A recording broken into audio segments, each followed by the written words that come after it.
Cidadania e democracia no Brasil é o tema da nossa aula de História e Geografia de hoje. Vamos às definições, então. Cidadania é a prática dos direitos e deveres de um indivíduo em um Estado. Os direitos e deveres de um cidadão devem andar sempre juntos, uma vez que o direito de um cidadão implica necessariamente numa obrigação de outro cidadão. E a democracia ela é um regime político em que todo cidadão participa igualmente diretamente ou através do seu representante eleito, né? Etimologicamente, democracia, que vem do grego, quer dizer governo do povo, e é esse regime político em que o nosso país está, né? E o nosso país ele vive num regime democrático, regime da democracia. Vamos à abertura da unidade, então. Vocês vão fazer observação dessa imagem aqui da abertura e vão responder as perguntinhas que estão aqui ao lado. O que vocês estão vendo que está sendo representado nas imagens? Na opinião de vocês, essas formas de manifestação são válidas? Por quê? Vocês acham que essa forma de se manifestar, ela serve para alguma coisa ou não? Você já ouviu falar em cidadania? O que essa palavra significa? Você acha que no Brasil todas as pessoas têm os mesmos direitos? E no passado, você acha que elas tinham os mesmos direitos que têm no presente? Essas questões aí são para refletir, tá bom? Pensem com bastante atenção para responder.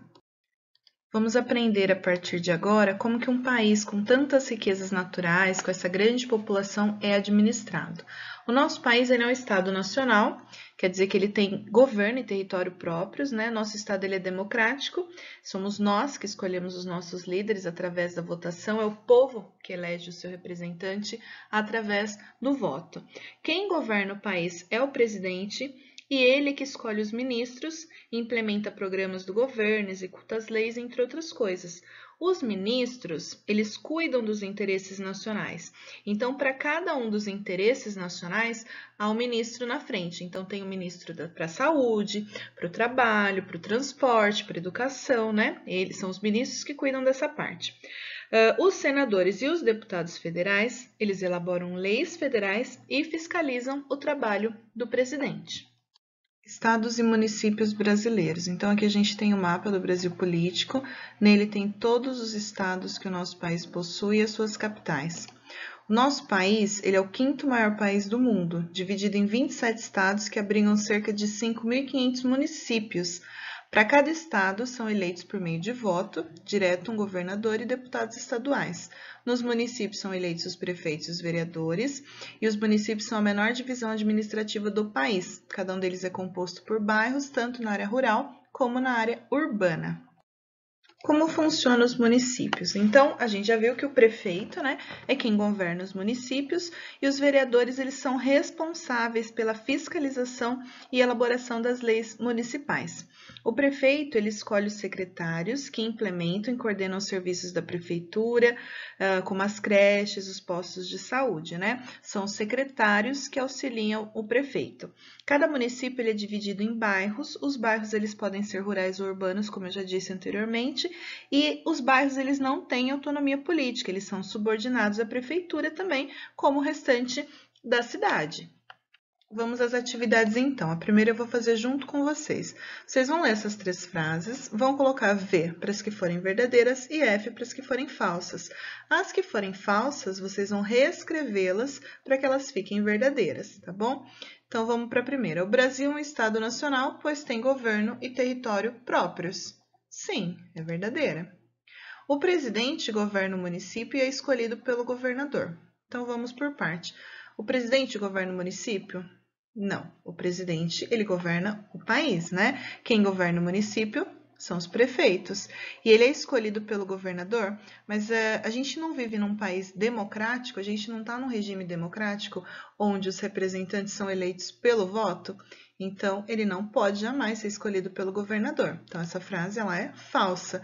Como que é a verdade? Como que eu vou escrever ela sendo verdadeira? O presidente governa o país e é escolhido através do voto da população.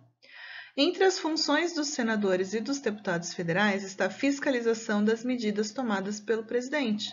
Sim, essas são as funções, entre outras, dos senadores e deputados federais. Essa é verdadeira.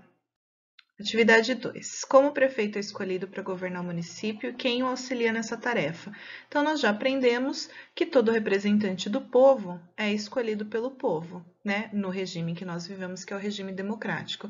E quem que o auxilia nessa tarefa? Quem que o prefeito escolhe depois que ele é eleito para auxiliar ele a cuidar da saúde, da educação, da segurança do município? Então, vocês vão anotar aqui.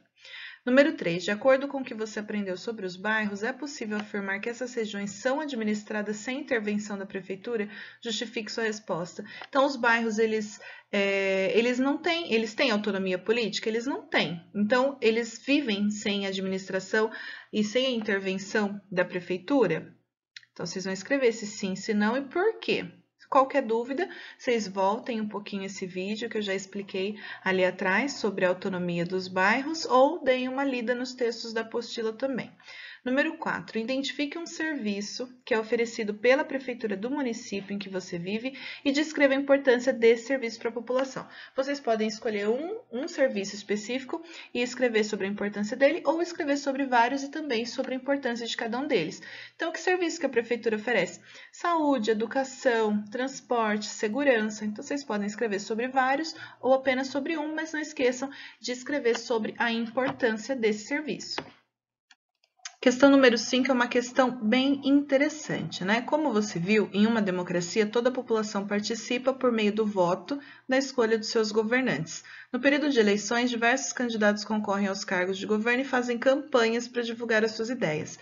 Se você pudesse votar, que características um candidato deveria ter para merecer o seu voto e quais propostas deveria apresentar em sua candidatura? Então, vocês podem pensar no âmbito da cidade de vocês, o que a cidade precisa melhorar, né? Então, que propostas que seriam ideais que esse candidato fizesse, quais as características ele tem que ter para poder representar bem a cidade, né? Tem que ser um candidato honesto, que luta pelo povo, ou vocês podem pensar no bem geral da nação, né? E pensar num presidente, né? Que características que ele pode ter para melhorar o nosso país, que serviços que precisam ser melhorados no nosso país e quais as características que esse presidente precisa ter também para melhorar. Se vocês tiverem alguma dúvida, vocês podem estar me consultando ou consultando os pais, um adulto responsável, tá bom? Sejam sinceros na hora de escrever e reflitam bem sobre essa questão, que é uma questão bem importante.